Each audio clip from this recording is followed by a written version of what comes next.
With the new 2.4 Genshin update, we have gotten yet another new region for Inazuma, Enkanomiya, which is also referred to in-game as the Dark Sea.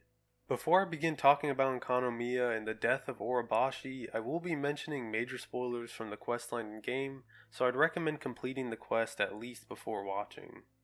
Enkanomiya is the region that was inhabited by the late god named Orobashi, who is often mentioned as the god of the oceans. Orobashi is a massive serpent god that was at some point defeated by Raiden A at Yashiori Island, in which its death can still be seen in present day, with the remnants being scattered throughout the island. We know that Orobashi fled an unknown region in the past before stumbling across Enkanomiya, in which he took in the people who lived there and essentially gave them a home. Orobashi then created Watatsumi Island so the people could move up to the surface again, which led to the people of that region worshipping the serpent. At one point when the Archon War began, Orobashi invaded Yashiori Island, which then started a massive war between the Shogun of Inazuma.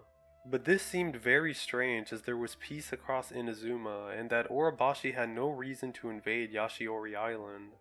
This was until 2.4 in which we finally learned the true reason why Orobashi attacked the island, which was that the serpent tried to kill itself after being sentenced to death by Celestia. For some context, we get some huge lore dumps throughout the Enkanomiya questline in which we follow the researcher named Enjo. At the end of the Enkanomiya questline, he is revealed to be the member of the Abyss Order and is a Pyro Abyss Lector. We figured out that he has been exploring Enkanomiya to find a certain book. This book was about the times before the sun and moon, which represented a time in Teyvat where there were no gods that ruled the world. We figure out that Teyvat belonged to a single civilization before the gods of Celestia arrived. Obviously there is no conclusive proof that this is true, as the Abyss Order still hasn't really found it, and that we can't really trust what the Abyss Lector is saying.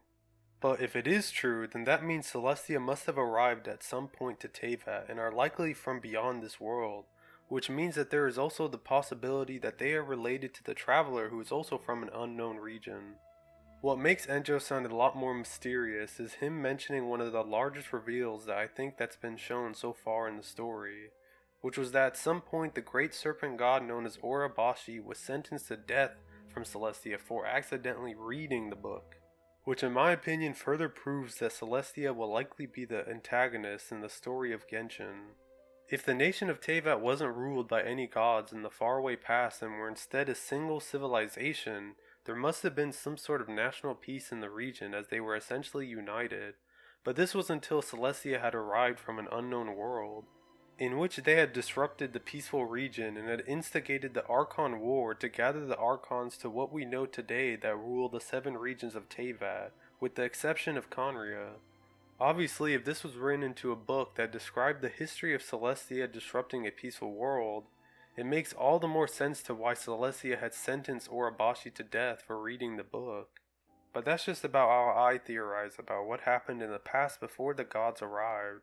Let me know what you think about what happened and what exactly were the contents of the book that is so significant to Celestia, and that even if it exists in present day time.